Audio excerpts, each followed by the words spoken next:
Hay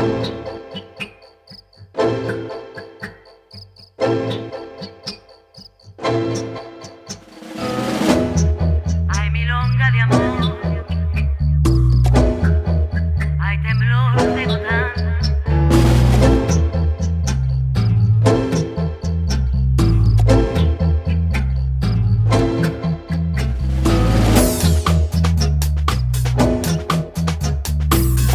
Yo les agradezco mucho y la verdad que los felicito porque yo venía viendo cómo se estaba constituyendo esta jornada de debate, pero de una calidad, de una pluralidad y de una diversidad, lo que ustedes van a tratar en estas dos jornadas, realmente para felicitarlos, ¿no? Si hay un momento particular, que hay una crisis del capitalismo, expresado de múltiples maneras, en este estiramiento de la pirámide social, una decadencia relativa de los Estados Unidos, que ya no puede ser el país hegemónico, claro que sigue siendo la principal potencia militar y la principal economía del mundo. El mundo dejó de ser bipolar con la caída de la Unión Soviética y empieza a dejar de ser unipolar con la decadencia relativa, se entiende, de los Estados Unidos. Esto permite entonces que se constituyan polos, ¿no? El de China y el sudeste asiático es un polo pujante, el norte de América, el de Europa, y nuestros gobiernos y nuestros pueblos estamos haciendo en un mundo multipolar la posibilidad de tener un polo.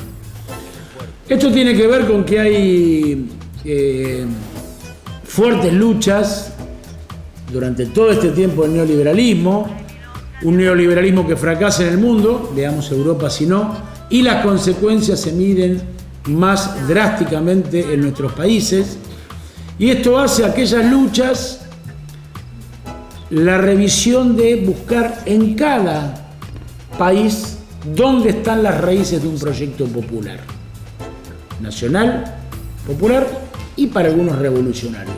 ¿A dónde están? Porque desaparecen los dos paradigmas que influyeron, indirecta o indirectamente, a los que buscábamos la liberación, que es la caída de la Unión Soviética como paradigma, pero también la defección del socialismo europeo, que influyó en mucho nuestras cabezas y tenía que ver con el estado del bienestar, ¿no? Que era posible en un capitalismo humanizado, un estado protector, paternalista, benefactor, un estado de bienestar, ¿no? Entonces la caída de esos dos paradigmas lo que hace es que en cada país el pueblo busque cuáles son las raíces, qué es lo que efectivamente y consecuentemente puede ahora representar un nuevo intento nacional y popular.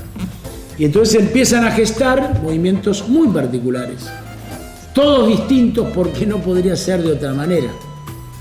Entonces empieza a gestarse ese tipo de movimiento. Acá en la Argentina hay una expresión revitalizada del peronismo, pero también con confluencia de otras expresiones populares.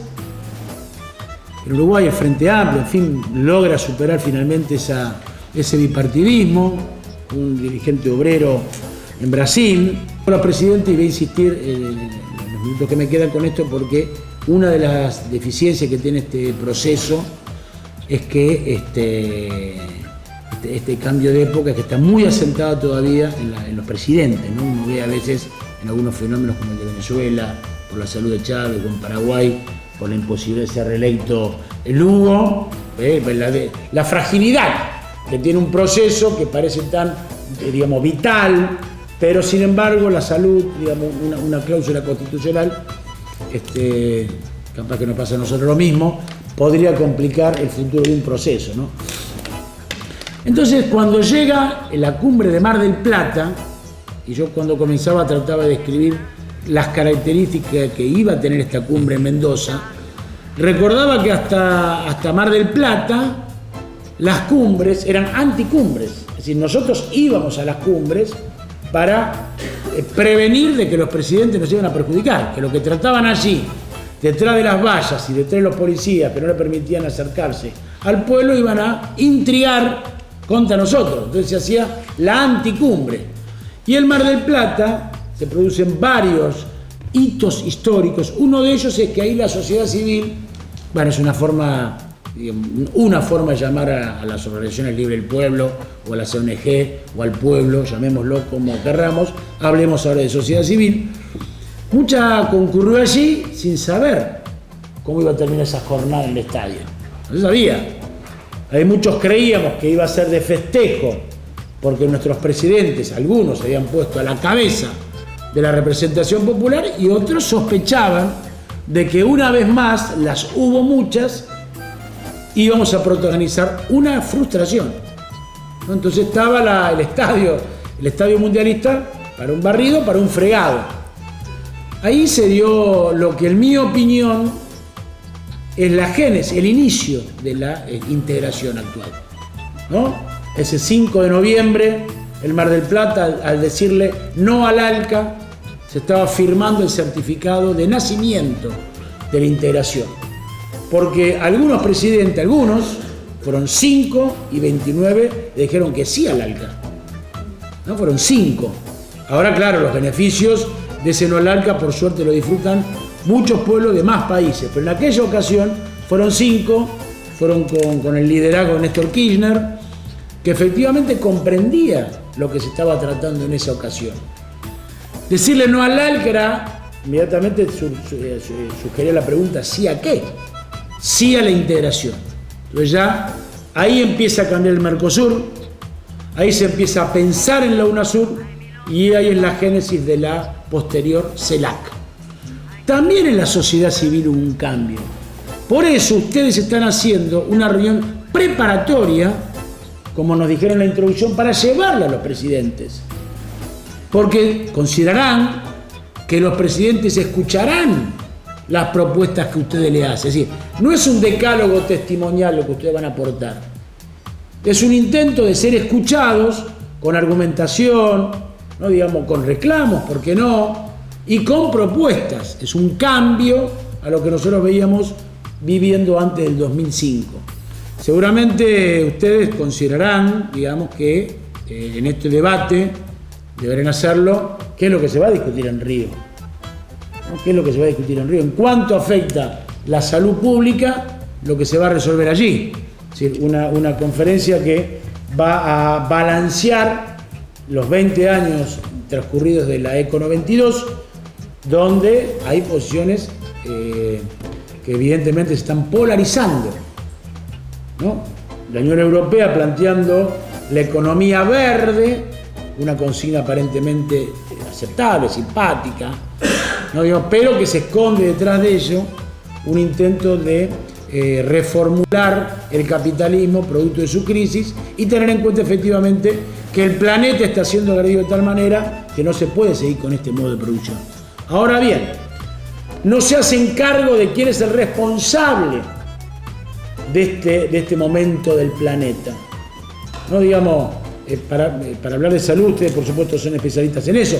Para hablar de migrantes, hay más migrantes ambientales en el planeta, es decir, más gente se muda que por las guerras, y lamentablemente no podemos decir que hay pocas guerras, ¿no? Digamos, hablemos ya de la afección que significa eso en la salud.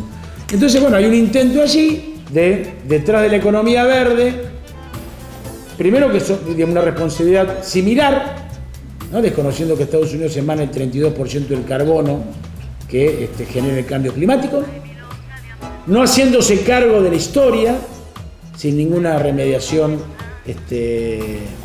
resuelta en recursos, tratando de imponer una tecnología que solamente ellos tienen.